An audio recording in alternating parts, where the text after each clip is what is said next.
শীতলের বিয়ে কয়েক মাস আগেই হয়েছিল। শীতল একটা মডার্ন মেয়ে। ওর চাউমিন খাওয়া এবং খাওয়ানো দুটোই খুব পছন্দের ছিল। বিয়ের পর প্রায়ই ও ব্রেকফাস্টে কিংবা রাতের ডিনারে চাউমিন বানিয়ে ফেলত। শীতল খুব টেস্টি চাউমিন বানাতো, কিন্তু ওর শাশুড়ি কলাবতীর চাউমিন একদম পছন্দ ছিল না। শীতল বৌমা, খাবার হয়ে গেছে কি? মা, আমি এক্ষুনি আসছি। এই নিন গরম গরম টেস্টি টেস্টি চাউমিন। এ কি বৌমা, তুমি আজকেও চাউমিন বানিয়েছ? এই রোজ রোজ চাউমিন খেয়ে আমার বিরক্ত লেগে গেছে। আরে আমার তো ডাল ভাত রুটি সবজিই বেশি ভালো লাগে। তোমার শ্বশুর আর আমি তো এই সমস্ত চাউমিন না কি আছে এগুলো একদম পছন্দ করি না। আরে কলাবতী, আরে বৌমা বানিয়ে দিয়েছে তো তুমি খেয়েই নাও, আর না করো না। আরে দাও বৌমা, আমাকে দাও। তোমার হাতের বানানো চাউমিন খুবই টেস্টি হয়। এই নিন বাবা, আমি আপনার জন্য এক্সট্রা সবজি দিয়ে নিয়ে এসেছি। শীতল, জলখাবারে কি হয়েছে? আমাকে দিয়ে দাও, আমার অফিস যেতে লেট হচ্ছে। তোমাকে অফিসে ছাড়তে হবে নাকি ক্যাবে যাবে? রজত, তুমি হয়তো ভুলে যাচ্ছ, এখনও তো আমার অফিসের 1 মাসের ছুটি বাকি আছে। বিয়ের জন্য আমি 6 মাসের লিভ অ্যাপ্লিকেশন দিয়েছিলাম। আমি নেক্সট মান্থ থেকে যাব। ওকে, আসলে আমার ছুটি তো শেষ, তাই তোমার ছুটির কথা খেয়াল নেই। এই নাও তোমার চাউমিন। তুমি আবার চাউমিন বানিয়েছো? মা কিছু বলেনি? বলছিল, কিন্তু আমি তো এখন দিয়ে দিয়েছি। এখন কি করব, মডার্ন বৌমা আমার চাউমিন বানিয়ে খাওয়ায়, তাই আমাদের খেতেও হয়। আজকালকার মডার্ন বউদের ব্যাপার স্যাপারই আলাদা বাবা। শীতল সব জায়গায় গিয়েছিল, কিন্তু এখনও ওর বড় ননদ রাধিকার বাড়িতে যাওয়া বাকি ছিল। রাধিকা কিছু সময়ের জন্য বিদেশ গিয়েছিল। রাধিকার ননদ সোনিয়ার বিয়ে বিদেশে ঠিক হয়েছিল, সেই জন্য সবাই আশীর্বাদের অনুষ্ঠানের জন্য বিদেশে গিয়েছিল। আর বিদেশ থেকে ফেরা মাত্রই রাধিকা শীতলকে ওদের বাড়িতে খাওয়ার জন্য নিমন্ত্রণ করেছিল। কি গো শুনছ? রাধিকার ফোন এসেছিল এখন। ও 2 দিন আগেই বিদেশ থেকে ফিরেছে। ও বলছিল শীতলকে নিমন্ত্রণ করে খাওয়াবে, তাই আমাদের সবাইকেই ডেকেছে। বৌমা, কাল রাতেই যেতে হবে, ভালো কিছু একটা পরে নিও। মা, আপনি আমাকে কিছুদিন আগে আমার জন্মদিনের জন্য যে একটা রেডিমেড শাড়ি গিফট করেছিলেন, আমি ভাবছি ওটাই পরব। ওটা বেশ সুন্দর। হ্যাঁ হ্যাঁ, একদম। আমি তো ওটা স্পেশালি তোমার জন্যই কিনেছিলাম। ওটাই পরে নিও। শীতল ওর ঘরে চলে যায়। যাই বলো কলাবতী, তুমি কিন্তু ফালতুই বৌমাকে কিছু না কিছু কারণে সব সময় শোনাতেই থাকো। আমাদের বৌমার স্বভাব চরিত্র কিন্তু খুবই ভালো। দেখো, ও তোমাকে কত সম্মান দেয়। জন্মদিনে তোমার দেওয়া উপহার ওর কত পছন্দ হয়েছে। আরে আমি বা কোথায় রাগ করি? হ্যাঁ, ওই তো শুধু এত বেশি চাউমিন খায় আর চাউমিন বানায়। আমি শুধু ওটার জন্যই বলি। বাকি ওর সাথে আমার কি আর আছে বলো না? হয়তো আমার বৌমাই না। আচ্ছা শোনো, আমি বলছিলাম কি, রাধিকার বাড়ি যাওয়ার জন্য তুমি একটা ফলের ঝুড়ি আর একটা ড্রাই ফ্রুটের বাক্স কিনে এনো। শীতল বিয়ের পর প্রথমবার ওর বাড়ি যাচ্ছে তো, তাই আমাদের সবার খালি হাতে যাওয়াটা ঠিক দেখায় না। ওটা তো আমাদের মেয়ের বাড়ি না? আচ্ছা আচ্ছা, ঠিক আছে, কালকে সন্ধ্যাবেলা যাবার আগে নিয়ে আসবো। পরের দিন সকলের সাথে শীতল ননদ রাধিকার বাড়িতে খেতে গিয়েছিল। সবাই খেতে বসার জন্য তৈরি হচ্ছিল। শীতল, আমি তো তোমার পছন্দের ব্যাপারে তেমন জানতাম না, সেই জন্যই আমি মালাই কোপ্তা, শাহি পনির, ডাল মাখনি, নান আর বাকি তুমি দেখে নাও, এগুলোই বানিয়েছি। তোমার পছন্দ হলেই হলো। এবার তোমরা সবাই বসে যাও, আমি সার্ভ করে দিই। না দিদি, আমি তোমার সাথে একটু হেল্প করি না? সবাই মিলে একসাথেই খাবো। বাকি বাবা মা রজত সবাই তো তোমার শ্বশুর শাশুড়ির সাথেই বসে আছে। তোমার সাথে তো কথা বলার সময়ই পাইনি। কেমন ছিল তোমার বিদেশের ট্রিপ? খুব ভালো ছিল, খুব এনজয় করেছি। আর এরপর তো সোনিয়াও বিয়ের পর বিদেশে চলে যাবে। আরে রাধিকা বৌদি, এখনো তো বিয়ের অনেক দেরি। এখনো তো আমি তোমাদের খুব চালাবো। আরে আয়ুষ্মানের ফোন এসেছে। মনে হয় কোনো জরুরি কাজ আছে। আমরা তো সবেমাত্র 2 দিন হলো এসেছি। মনে হয় আমাদের জামাই তোমাকে ছাড়া উদাস হয়ে গেছে। রাধিকা দিদি একদম ঠিক কথা বলছে সোনিয়া। নিশ্চয়ই আয়ুষ্মান তোমাকে খুব মিস করছে। তোমরা আর কি করার জন্য আমাকেই পেয়েছো না? আগে কলটা তো ওঠাতে দাও। হ্যালো, হ্যাঁ আয়ুষ্মান। ওকে, তার মানে তোমার জামাই বাবু। ঠিক আছে, আমি ঠিক আছে, আমি দেখছি। হ্যাঁ গো। সোনিয়া ফোনটা রেখে দেয়। কি হলো সোনিয়া? আয়ুষ্মান যে কি বলছিলেন? ওই রাধিকা বৌদি, আয়ুষ্মানের জামাইবাবু এখানে দিল্লিতে এসেছে। আসলে ওই আয়ুষ্মান বলছিল যে শাশুড়িমা আমার জন্য কিছু জিনিস পাঠিয়েছেন, তাই আর ওর জামাইবাবু চাউমিন খুব পছন্দ করে, তাই বলল রাতের ডিনারে ওনার জন্য চাউমিন আর মাঞ্চুরিয়ান করতে। আর এই সময়ের মধ্যে এগুলো কি করে হবে? বাজার থেকে নিয়ে আসাটাও ভালো দেখায় না। ও বলছিল কি উনি বাড়ির রান্না খেতেই বেশি পছন্দ করেন। তো এটাতে টেনশনের কি আছে? চাউমিন আর মাঞ্চুরিয়ানই তো করতে হবে। আমি একটু পরেই রেডি করে দিচ্ছি। তখনই শীতলের শাশুড়ি কিচেনে চলে আসে। আরে সোনিয়া মা, তুমি জানো শীতল তো চাউমিন খুব ভালোবাসে। আমি যদিও এতটা খেতে ভালোবাসি না, তবে যাই বলো, শীতল খুব টেস্টি চাউমিন বানায়। সত্যি আন্টি? তাহলে তো শীতল বৌদি তোমাকে আমার হেল্প করতেই হবে। তুমি করতে পারবে তো? হ্যাঁ হ্যাঁ, তুমি টেনশন করো না, আমি সব রেডি করে দেব। এমন চাউমিন আর মাঞ্চুরিয়ান বানাবো না যে আয়ুষ্মানের জিজু শুধু আঙুলি চাটতে থাকবেন।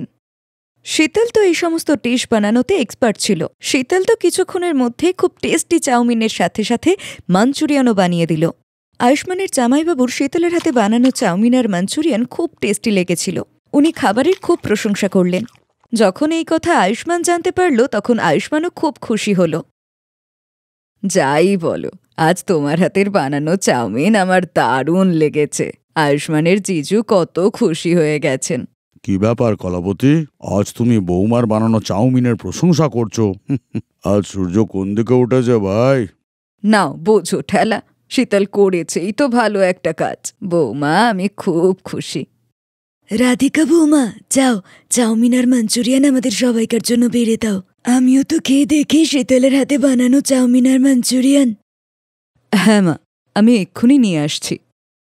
থ্যাংক ইউ শীতল বৌদি। পুরো ঘরে খুশির মহল ছড়িয়ে পড়ল। শীতলও খুব খুশি হয়েছিল। ওর হাতে বানানো চাউমিন সকলের খুব পছন্দ হয়েছিল যে।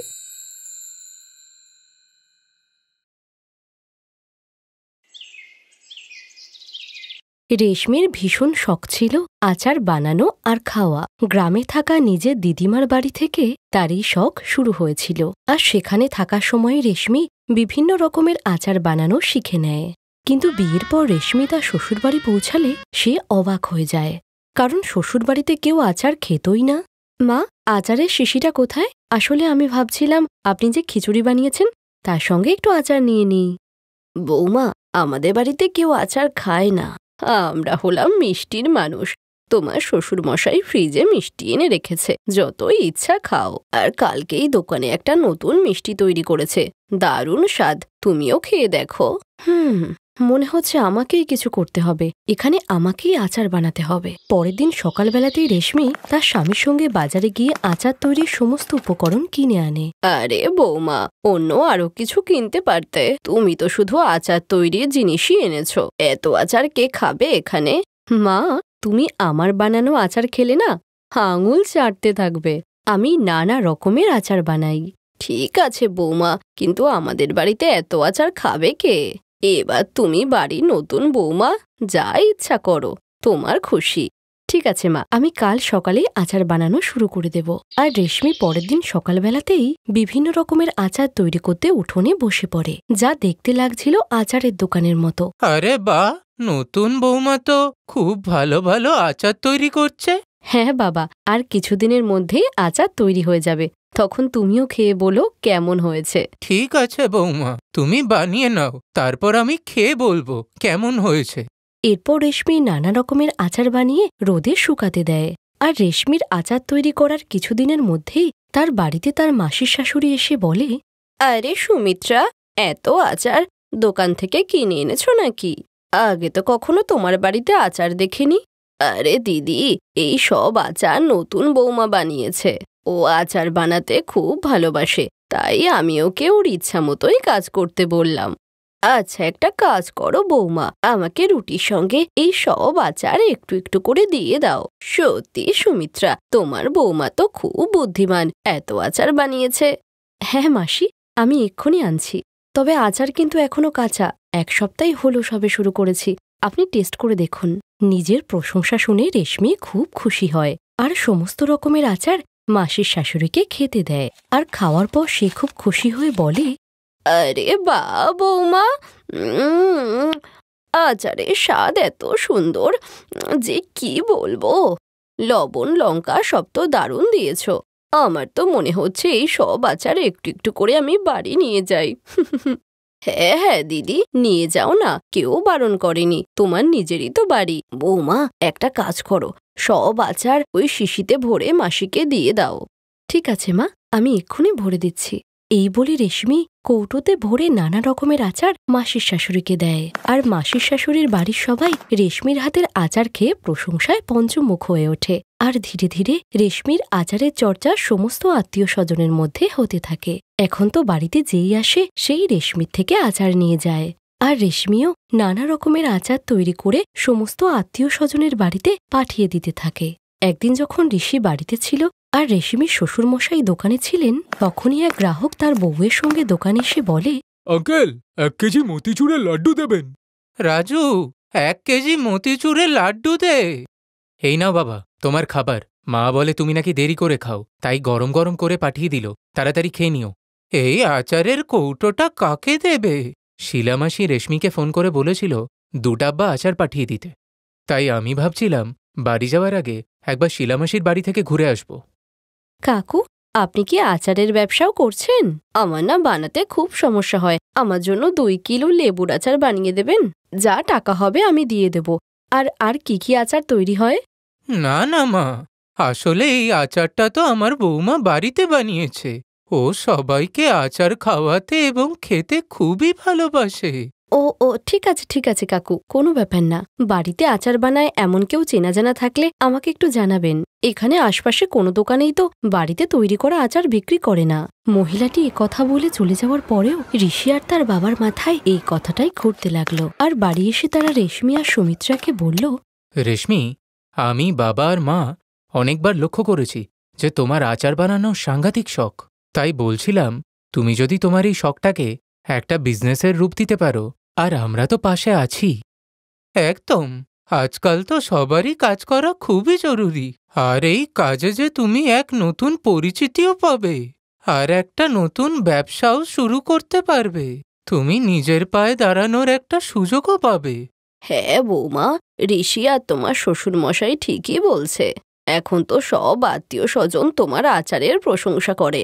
তাই তুমি যদি এটাকে ব্যবসায় পরিণত করো তো সবার কাছে তোমার আচার পৌঁছে যাবে।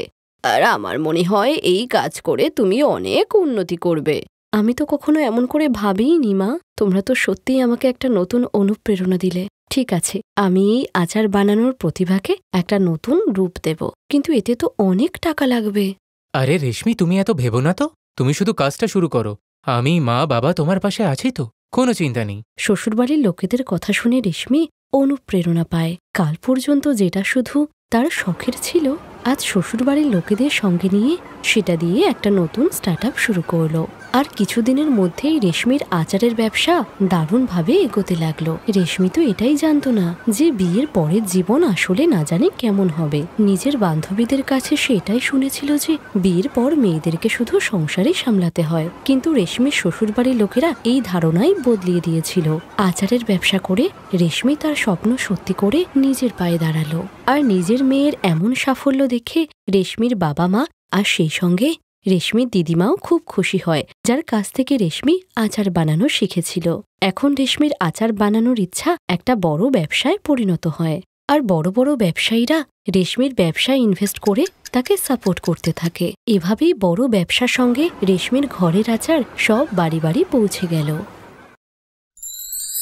Thanks for watching.